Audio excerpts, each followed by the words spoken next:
Hello students, welcome back to my channel. आज हम class 4 के हिंदी में पार्ट 7 इंद्रधनुष के प्रश्नोत्तर को सॉल्व करेंगे। तो हमने इस चैप्टर में पढ़ा कि कोई भी व्यक्ति किसी से कम नहीं होता है, ठीक है। सबकी अपने अपने गुण और क्वालिटी होते हैं, कोई छोटा बड़ा नहीं होता है, ठीक है। और इंद्रधनुष पार्ट में भी हमने यही पढ़ा कि कैसे इंद्रधनुष के सातों रंग अपने आप को श्रेष्ठ बताकर अपनी बात मनवाने की कोशिश कर रहे थे। हालांकि अंत में सभी रंगों को समझ में आ गया कि सभी अपने आप में श्रेष्ठ है, कोई भी छोटा या बड़ा नहीं है। तो चलिए अब हम इंद्रधनुष पाठ के क्वेश्चन आंसर सॉल्व करना शुरू करते हैं, ठीक है। तो सबसे पहले है शब्दार्थ। पहला शब्द है हमारा सूत्रधार। मीन्स नाटक में जो पात्र कथा के सूत्रों को जोड़ता है और दर्शकों से सीधा जुड़कर बात करता है उसे हम सूत्रधार कहते हैं। अगला है श्रेष्ठ। मीन्स सबसे अच्छा। धारण पहनना। पीतांबर, पीत प्लस अंबर शब्द से ये बना है पीतांबर, ठीक है। तो इसका हो गया पीला। पीतांबर मीन्स पीला।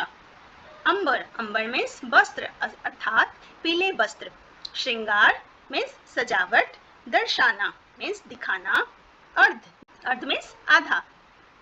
गोलाकार, गोल प्लस आकार, तो ये हो गया गोल आकार का। सृष्टि, सृष्टि मीन्स रचना या संसार।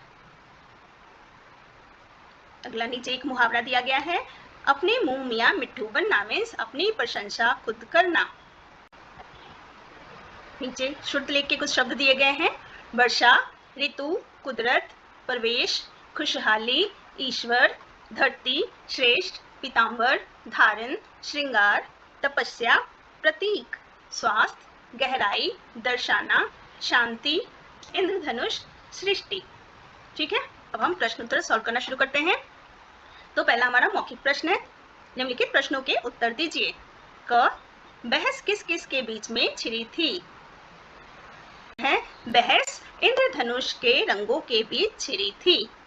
अगला प्रश्न है, पत्तों के बिना पेड़ कैसा हो जाता है? इसका उत्तर है, पत्तों के बिना पेड़ बदसूरत हो जाता है। तीसरा प्रश्न है, पानी की गहराई और मन की शांति को दर्शाने के लिए किस रंग को चुना जाता है?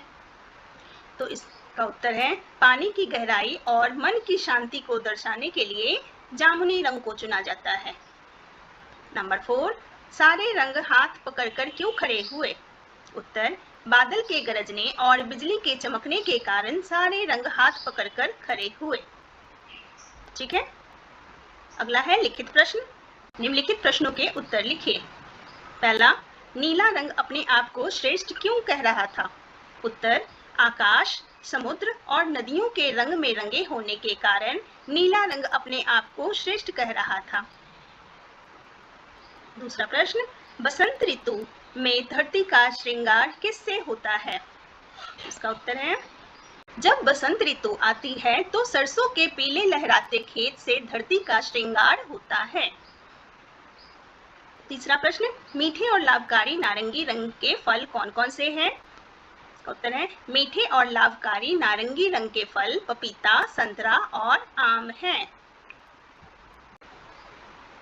अब यहाँ पे कुछ एमसीक्यूज क्वेश्चन दिए गए हैं, वो कर लेते हैं। सही विकल्प पर गोला लगाइए। क, भगवान विष्णु को क्या कहा जाता है? तो भगवान विष्णु को पीतांबर कहा जाता है। अगला है, ऋषि मुनि किस रंग के वस्त्र धारण करते हैं? तो ऋषि मुनि नारंगी रंग के वस्त्र धारण करते हैं। ग, मिलकर रहने से हमें क्या मिलती है? तो मिलकर रहने से हमें शांति मिलती है, ठीक है। अगला है तीसरा प्रश्न, सही मिलान कीजिए। हरा रंग, तो हरा रंग खुशहाली का प्रतीक है। नारंगी रंग अच्छे स्वास्थ्य का प्रतीक है। ये सारी सृष्टि सूर्य से ही है। हमें दूसरों से अपने को श्रेष्ठ समझकर घमंड नहीं करना चाहिए।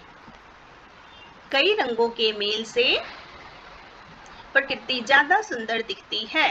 ये थे आपके प्रश्नोत्तर और बैक एक्सरसाइज। आई होप आप ये अच्छे से कर लोगे, ठीक है। फिर मिलते हैं नेक्स्ट वीडियो में। Thanks for watching.